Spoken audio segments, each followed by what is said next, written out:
আসসালামু আলাইকুম আমার ভাই ও বন্ধুরা, আমরা প্রায় আধা ঘন্টা হয়েছে হাম হাম ঝর্ণার উদ্দেশ্যে ট্রেকিং শুরু করেছি। মোট 22 জন আমরা। আমার উপর অনেক দায়িত্ব থাকার কারণে আমি সমস্ত ভিডিও করতে পারতেছি না। এই যে আমাদের একটা গ্রুপ,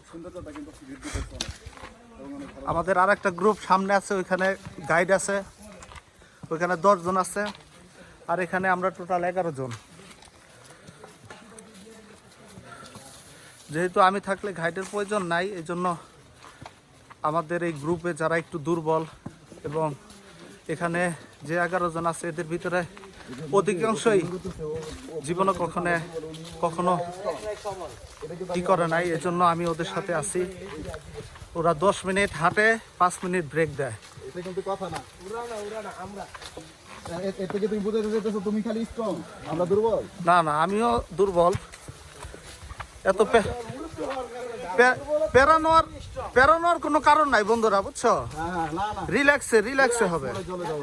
আমরা যাব হলো কচ্ছপের গতিতে। ও হইছে দুর্বলের থেকে একটু স্ট্রং। যাই হোক, দীর্ঘ 2 ঘন্টা ট্রেকিং হবে। তারপরে আমাদের সেই ঝর্ণা, যেটার জন্য আমরা এই পরিশ্রম করতেছি, ইনশাল্লাহ ওই ঝর্ণা দেখলে সকলের ক্লান্তি দূর হয়ে যাবে। কারণ সামনের লোকেরা ওরা পানি খাই শেষ করে ফেলাইবে। আমাদের গ্রুপটা সমস্ত প্রস্তুতি নিয়েই আসছে। গতকাল রাতে আমাদের মিটিং হয়েছিল কিভাবে আমরা যাব। আর এখানে আপনারা যারা আসবেন খুবই সাবধান, কারণ একবারে লাগোয়া পাহাড়, খারাপ পাহাড়। এখান থেকে পড়লে কোথায় যে যাবেন এটা আল্লাহ মাহবুদই জানে।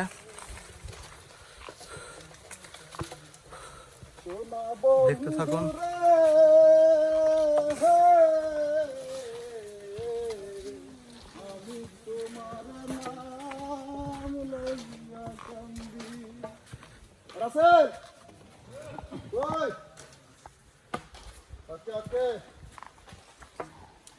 আমিও আছি গ্রুপের সবার লাস্টে। এই যে আমার গ্রুপ যাচ্ছে।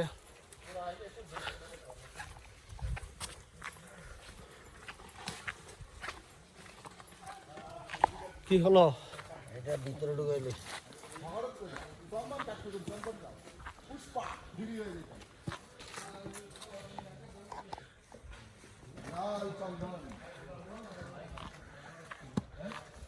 খাড়া খাড়া পাহাড়, কখনো উঠতে হয় আবার নামতে হয়, আবার উঠতে হয় আবার নামতে হয়। এভাবেই আসলে এই ঝর্ণাগুলো দেখতে হয়।